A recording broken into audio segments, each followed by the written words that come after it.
একটুর জন্য অপূর্ণ রয়ে গেল মুশফিকুর রহিম। তার ৩৯তম জন্মদিনে তিনি রাঙাতে পারলেন না নিজেকে পরিপূর্ণভাবে। বেচারা মুশফিকুর রহিম একটুর জন্য আটকে গেল। পাকিস্তানের বিপক্ষে সেই ৭১ রানে আটকে গেল। একটুর জন্য সেঞ্চুরি উপহার দিতে পারল না তাদের ভক্তদের। আজকে তার ৩৯তম জন্মদিন চলছে। জন্মদিনের হয়তো দারুণ একটা উপহার পেতেন সেঞ্চুরি করলে।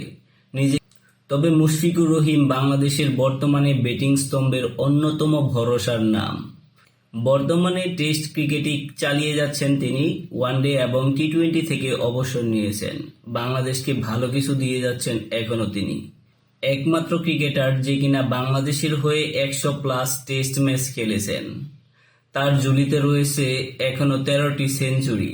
৭১ রানের ইনিংসে তিনি আজকে খেলেন ৮টি ৪-এর মার, বল ফেস করেছেন ১৭১টি।